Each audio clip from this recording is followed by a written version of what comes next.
दोस्तों and welcome to Review House, जहाँ पे हम बात करते हैं अनएक्सप्लेन मिस्ट्रीज, हॉन्टेड प्लेसेस और ट्रू क्राइम स्टोरीज़ के बारे में और कोशिश करते हैं कि आपके पास एक्यूरेट और इन्फॉर्मेटिव कंटेंट लेकर के आ पाए। और साथ में हम ये भी कोशिश करते हैं कि आपके सामने ऐसी बहुत सी कहानियाँ या सच्चाई लेकर के आ पाए जिसके बारे में आपके पास बहुत कम इन्फॉर्मेशन हो। आज हम एक ऐसी घटना के बारे में बात करेंगे जो कि यूएफओ के इतिहास में सबसे पेचीदा घटनाओं में से एक है, जो 20th सेंचुरी के रहस्यमय घटनाओं में से एक है। और वो घटना है रेनलेशन फॉरेस्ट इंसिडेंट, जो कि डिफेंस सर्विस की एक रहस्यमय घटनाओं में से एक है। ये घटना है 1980 की एक सर्द रात की, क्रिसमस के अगले दिन यानी 26 जनवरी के सुबह 3 बजे की, जब रेनलेशन फॉरेस्ट में, जो कि इंग्लैंड के सफोक में है, वहां पे कुछ आश्चर्यजनक हुआ था।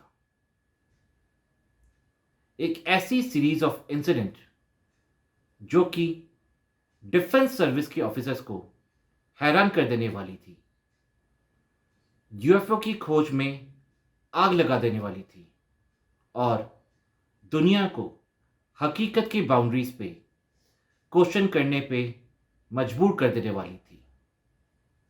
सफोक में यूके का एयरबेस हुआ करता था, जिसे आरएएफ वुडब्रिज के नाम से जाना जाता था। उस समय वहां पे यूएस की एयरफोर्स उस एयरफोर्स बेस को यूज कर रही थी। उसी समय वहां पे मौजूद एयरफोर्स ऑफिसर्स को रात में कुछ ऐसा दिखा जो काफी अजीबोगरीब था। आकाश में अजीब सी लाइट्स फैली हुई थी जो ग्रेविटी और लॉजिक को चैलेंज कर रही थी। उसके बाद जो सामने आता है वो घटनाओं की एक ऐसी सीरीज है जो इतनी अजीब है, इतनी अनक्लियर है, इतनी मिस्टीरियस है कि ये एक यूएफओ साइटिंग की बड़ी इंसिडेंट में तब्दील हो जाता है। ये इतनी अजीब थी कि लोगों को लगा कि यूएफओ उनके बेस के पास ही लैंड किया है। आप इमेजिन कीजिए, एक यूएस एयरफोर्स बेस, रात में उड़ता एक रहस्यमय प्लेन, इसमें मिलिट्री का इन्वॉल्वमेंट और इसकी खोज जो कि एक्सप्लेनेशन से कहीं ज़्यादा आगे है। सो फ्रेंड्स, इस व्लॉग में आगे बढ़ने से पहले अगर आप हमारे चैनल पे नए हैं और ऐसी कहानियों को पसंद करते हैं तो प्लीज़ हमें सब्सक्राइब करना ना भूलें। चलिए अब इस व्लॉग में आगे बढ़ते हैं।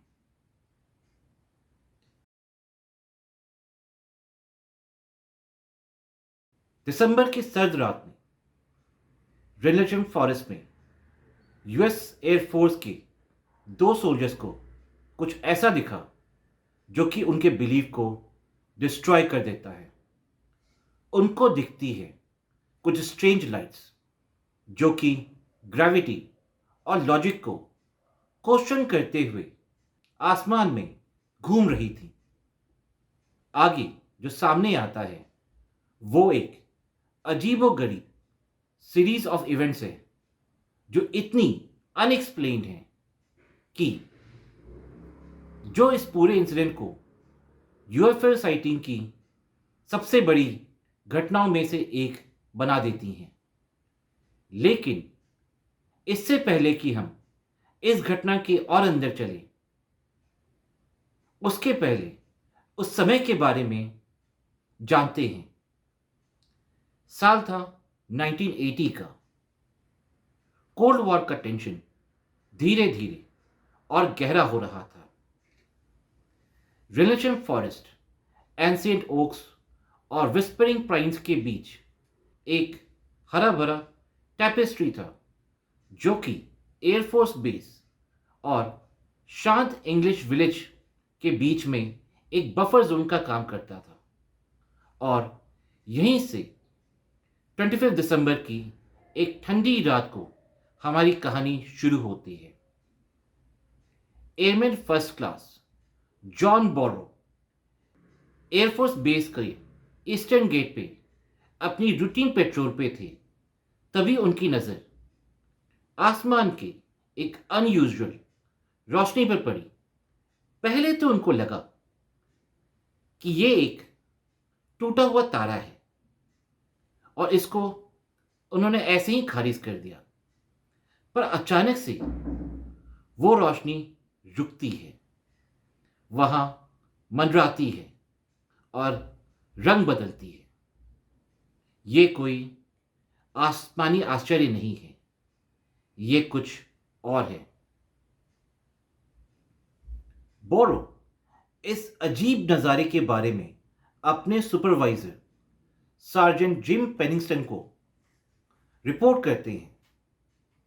दोनों एक साथ उस रोशनी का पीछा करते हैं, जंगल की तरफ जाते हैं। आगे जो उनके साथ होता है वो किसी साइंस फिक्शन की किताब की लिखी कहानी की तरह होता है। उनके सामने होता है एक ट्रायंगुलर प्लेन जिसके पास से निकल रही होती है एक अलौकिक रोशनी और साथ में आ रही होती है एक हाई पिच्ड हम जो कि उनकी हड्डियों को कपकपा देती है। उनका दिल और दिमाग घबराहट से भर जाता है जब वो ऐसा नज़ारा देखते हैं जो उनके दिल और दिमाग को झकझोर करके रख देता है। एक ऐसी ऑब्जेक्ट जो फिजिक्स के रूल को तोड़ रही थी और ऐसी चपलता से पैतरेबाजी दिखा रही थी जैसे कि उसे साइंस की सीमाओं से कोई मतलब ही ना हो। जैसे ही वो दोनों इसका पीछा करते हैं, घंटे ऐसे बीत जाते हैं जैसे कि बस कुछ मिनट हो और पीछे छूट जाती है बस जली हुई धरती और घबराहट के कुछ निशान। 27 दिसंबर 1980 की रात को deputy base commander lieutenant colonel Charles Halt landing lights और जमीन में खुदे हुए अजीब सिंबल्स की जांच करते हैं। और जब वो इनको इन्वेस्टिगेट करते हैं तो काफी बिजार इंसिडेंट्स होते हैं। रेडिएशन रीडिंग्स का मीटर अपने चार्ट्स को तोड़ने लगता है, समय घूमता, रुकता और झुकता हुआ लगता है। ऐसा लगता है कि जंगल उसकी एनर्जी से जी उठा है। जैसे ही वो रोशनी के सोर्स तक पहुंचे तभी चीजों ने एक अजीब मोड़ लिया। जो लोग वहां पे मौजूद थे उन्होंने लाइट्स की बीम को नीचे गिरते हुए और जमीन को छूते हुए देखा। उन्होंने बताया कि ऐसा लग रहा था जैसे कि लाइट्स उनको अपनी मौजूदगी का एहसास करा रही थी। इसकी वजह से डिफेंस पर्सनल के बीच में अजीब सी बेचैनी पैदा हो गई। 20 दिसंबर 1980 तीसरी रात। ऐसा लगा कि मानो 2 रात काफी नहीं थी। तीसरी रात ये घटनाएं और भी बढ़ गईं। जीजर काउंटर जो कि रेडिएशन को जांचने वाली एक मशीन है, उसको इस्तेमाल करते हुए लेफ्टिनेंट कर्नल हॉल्ट ने जंगल की एक बार फिर जांच की। इस बार उन्हें और भी अधिक हैरान कर देने वाले सीन्स का सामना करना पड़ा। उन्हें जमीन पे कुछ ऐसे अजीब निशान मिले जैसे वहां कुछ लैंड किया हो। इस चीज से तो यह तो क्लियर था कि वहां कुछ अजीब हुआ था, कुछ बहुत अजीब। तीसरी रात के फाइंडिंग ने इन्वेस्टिगेटर्स पे काफी गहरा प्रभाव छोड़ा एंड रहस्य और भी गहरा हो गया, क्योंकि उनको समझ नहीं आ रहा था कि उन्होंने क्या देखा है, क्या महसूस किया है। रेलेशन फॉरेस्ट इंसिडेंट की इन 3 लगातार रातों की घटनाओं ने एक ऐसी मिस्ट्री की नींव रखी जो रिसर्चर्स और इन्वेस्टिगेटर्स को अट्रैक्ट करती है। उन रातों को हुई घटनाओं की तरफ जो दशकों तक सामने आती रही और जवाब से ज्यादा सवाल छोड़ती रही।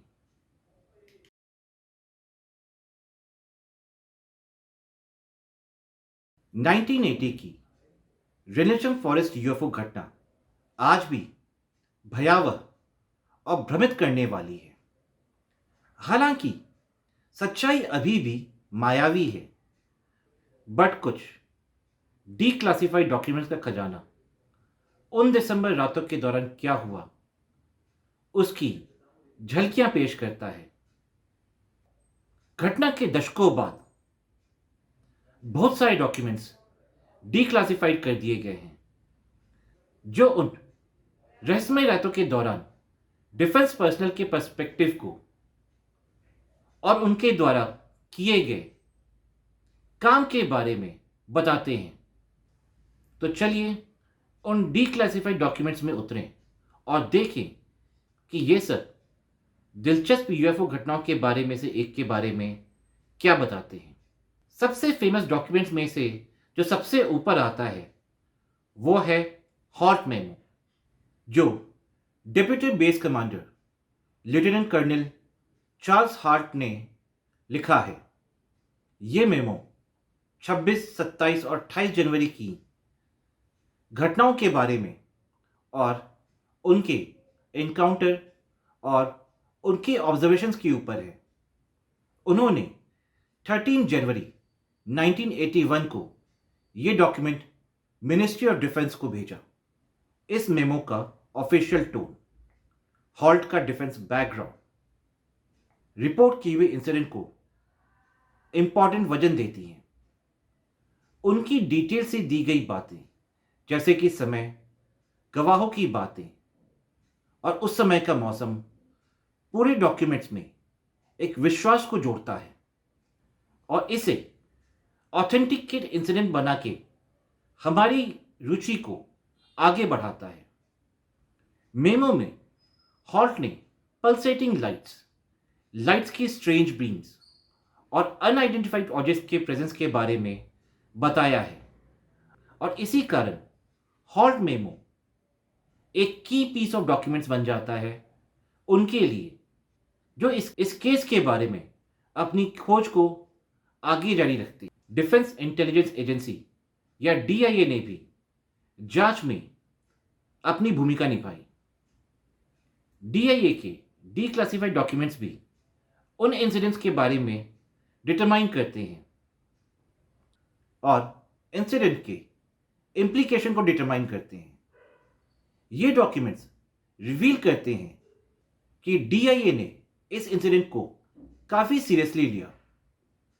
उनको इसको सीरियसली लेने का कारण था कि वो पॉसिबिलिटी इन्वेस्टिगेट करना चाहते थे, क्या इसमें सोवियत यूनियन की इन्वॉल्वमेंट है, क्योंकि उनको लगा कि शायद सोवियत यूनियन के पास इतने एडवांस मिलिट्री टेक्नोलॉजीज तो नहीं है। हालांकि उनको एफर्ट्स में कोई सफलता नहीं मिली एंड कई क्वेश्चन अनआंसर्ड रह गए। सबसे अलग हटते हुए इंग्लैंड की मिनिस्ट्री ऑफ डिफेंस ने भी रेनेशन फॉरेस्ट इंसिडेंट की फाइल को भी डिक्लासिफाइड कर दिया। ये फाइल्स इस बात की डिटेल्स देती हैं ब्रिटिश गवर्नमेंट ने भी इस इंसिडेंट को कैसे देखा और अमेरिकन अथॉरिटीज से कैसे कम्युनिकेट किया। इन फाइल्स में correspondence, internal assessment and I witness की बयान शामिल हैं। यह हाईलाइट करते हैं कि कैसे ब्रिटिश एंड अमेरिकन अथॉरिटीज ने इन घटनाओं को समझने और इंटरनल सिक्योरिटी बनाए रखने में काम किया। एक डॉक्यूमेंट जिसने बहुत से बातों को जन्म दिया वो है रिलेशन फाइल्स के बीच में प्रोजेक्ट कॉन्डाइन का मेंशन होना। हालांकि प्रोजेक्ट कॉन्डाइन क्या था, इसका असली नेचर क्या था, ये अभी भी क्लासिफाइड है, लेकिन कुछ रिसर्च करने वालों का मानना है कि ये यूएफओ का इन्वेस्टिगेशन या किसी एडवांस एयरक्राफ्ट का प्रोटोटाइप हो सकता है। प्रोजेक्ट कॉन्डाइन का इन डॉक्यूमेंट में मेंशन होना गवर्नमेंट के इन्वॉल्वमेंट और नॉलेज पे सवाल उठाता है। क्या ये पॉसिबल हो सकता है कि ये इंसिडेंट महज यूएफओ साइटिंग से कहीं बड़ी घटना है, किसी बड़े अननोन ऑपरेशन का हिस्सा थी? हालांकि ये एक्सेप्ट करना बहुत जरूरी है कि अभी भी बहुत सी जानकारी डिस्क्लोज नहीं की गई है। अभी भी बहुत से ऐसे डॉक्यूमेंट्स हैं जिन्हें कुछ पार्ट्स को कवर किया हुआ है, जो कि यह सवाल उठाता है कि अभी भी डॉक्यूमेंट्स क्लासिफाइड क्यों हैं और कुछ डॉक्यूमेंट्स जो अवेलेबल हैं उनके पार्ट्स को ढक के क्यों रखा गया है।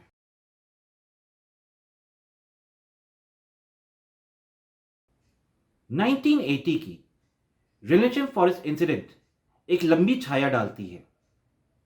बिलीवर्स एंड नॉन बिलीवर्स को एक जैसा भ्रमित करती है, लेकिन ऑ और वंडर के बीच कंट्रोवर्सी भी अपनी जगह बना ही लेती है।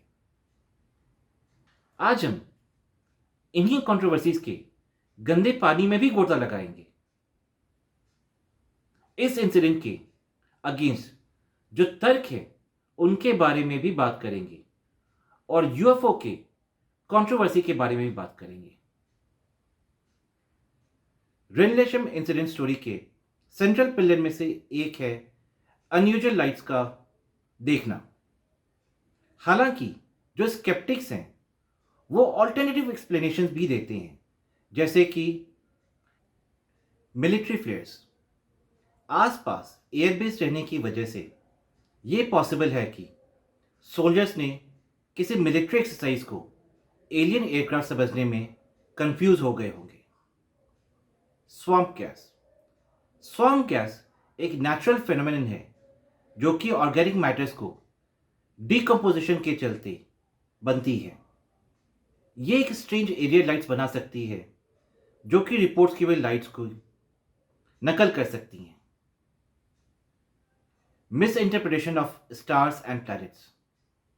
उनके हिसाब से यह भी पॉसिबल है कि सोल्जर्स नाइट स्काई से फैमिलियर नहीं हो एंड किसी आकाशीय घटना को समझने में गलती करके यूएफओ की घटना समझ लिए होंगे। द फुटप्रिंट फियास्को शायद इस घटना के सबसे कंट्रोवर्शियल एस्पेक्ट में से एक है। यह दावा कि वहां पे एलियंस के 3 पंजों के फुटप्रिंट्स का पाया जाना। हालांकि इस बात को लेके क्रिटिक्स पॉइंट आउट करते हैं कि इस फुटप्रिंट्स की कोई फोटो या कोई प्रूफ अवेलेबल नहीं है, जो कि इसकी ऑथेंटिसिटी पे सवाल उठाता है। और साथ ही इस एरिया की इंसिडेंट के बाद से कोई घेराबंदी नहीं की गई थी, तो हो सकता है कि किसी ह्यूमन या एनिमल द्वारा इस एरिया को कॉन्टामिनेट कर दिया गया हो। कुछ रिसर्चर्स ये भी मान रहे हैं जैसे फुटप्रिंट्स के बारे में बताया गया है वैसे फुटप्रिंट्स किसी बर्ड से मैच करते हैं जो इस इंसिडेंट की अननोन ओरिजिन पे सवाल उठाती हैं। इन सब चीज से अलग हटते हुए कुछ क्रिटिक्स ये भी मानते हैं कि यह इंसिडेंट एक मास हिस्टेरिया हो सकता है। बहुत सारे विटनेस आपस में काफी क्लोज थे और साथ में एक कलेक्टिव मिस इंटरप्रिटेशन को बढ़ावा दे सकते हैं, जैसे कि इसने देखा है तो सही होगा और यह गलत क्यों बोलेगा। और चूंकि उस समय कोल्ड वॉर काफी पास था और सोवियत यूनियन का एग्रेशन के चलते लोगों में डर बैठा हुआ था, जिसके चलते ऐसा हो सकता है कि एक नेचुरल फिनोमिनन को लोगों ने गलत इंटरप्रेट कर लिया और साथ ही हमारे अंदर ये इच्छाएं भी बहुत होती हैं कि हम कुछ यूनिक देखें, जिसके चलते हम फेमस हो जाएं और शायद इसी वजह से एक नेचुरल फिनोमिनन को हमने गलत पढ़ लिया और इसे यूएफओ समझ बैठे। जैसे जैसे हम विवादों और संदेश में आगे बढ़ते हैं, ये क्लियर होते जाता है कि रेनलेशन फॉरेस्ट इंसिडेंट विभिन्न टुकड़ों की एक जटिल पहेली है।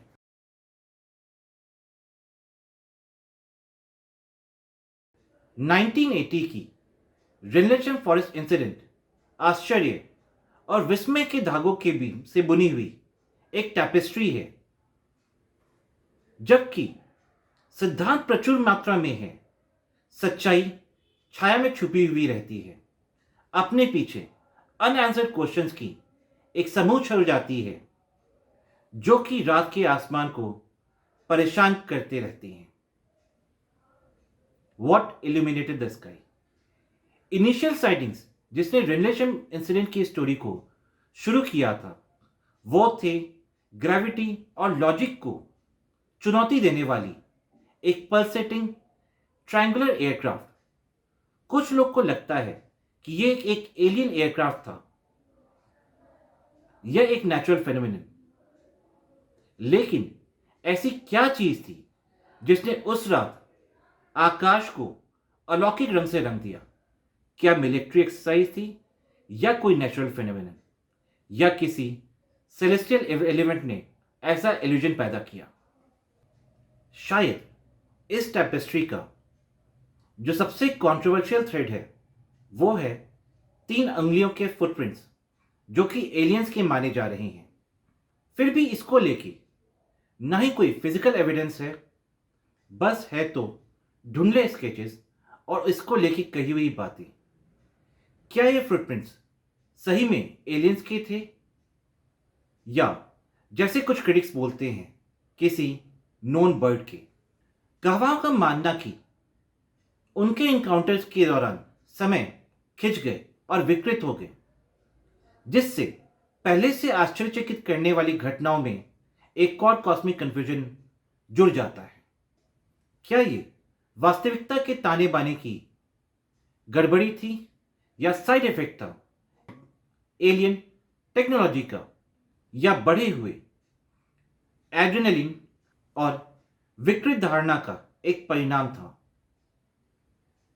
डिक्लासिफाइड डॉक्यूमेंट्स इस घटना के एक आधारिक झलक पेश करते हैं, फिर भी बहुत से महत्वपूर्ण हिस्से गोपनीयता में छिपे रहते हैं। ये छिपे हुए पन्ने क्या बताते हैं? क्या उनके पास रेनचम इंसिडेंट के मिस्ट्री के खोलने की की है या सिर्फ अफवाहों को हवा देने का काम करते हैं? दशकों बीत चुके हैं, थ्योरीज जंगल में जंगली फूलों की तरह खिल चुकी है, फिर भी रेनचम इंसिडेंट निश्चित उत्तरों को चुनौती दे रहा है।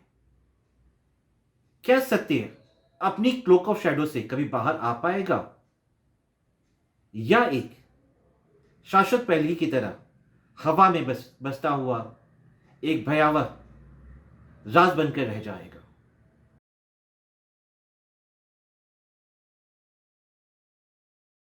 सो फ्रेंड्स, हमने रेनचम फॉरेस्ट के धुंध भरे रास्तों को पार किया है, इतिहास के सबसे कैप्टिवेटिंग इंसिडेंट में से एक के केंद्र में प्रवेश किया है। आसमान की पल्सेटिंग लाइट से वो फुटप्रिंट्स जो कि एलियन विजिटर के बारे में बोलते हैं। रेनचम इंसिडेंट आसान उत्तरों को नकारती रही है, लेकिन शायद यही इसकी खूबसूरती है ना? अनआंसर्ड क्वेश्चंस, विलंबित संभावनाएं, हमारी कल्पनाओं को और प्रज्वलित करती है और हमें खोज जारी रखने के लिए प्रेरित करती है। जंगल की छाया में छिपा हुआ सच भले ही मायावी हो, लेकिन यात्रा अपने आप में रोमांचकारी है। सो फ्रेंड्स, आइए देखते रहें, आइए क्वेश्चन करते रहें, आइए एक्सप्लोर करते रहें। शायद एक दिन रिलेशन फॉरेस्ट इंसिडेंट का रहस्य खुल जाए, लेकिन अभी के लिए उन्हें की विशालता और हमारे समझ से परे अनंत संभावनाओं की याद दिलाएं। क्या रिलेशन फॉरेस्ट इंसिडेंट ने आपको कन्विंस किया? Share your thoughts in the comments below. और हाँ, don't forget to hit the subscribe button and the like button अगर आप चाहते हैं कि हम ऐसे ही माइंड बेंडिंग मिस्ट्रीज आपके सामने लाते रहें। जल्दी ही मिलते हैं आपसे अगले व्लॉग में। तब तक के लिए टेक केयर।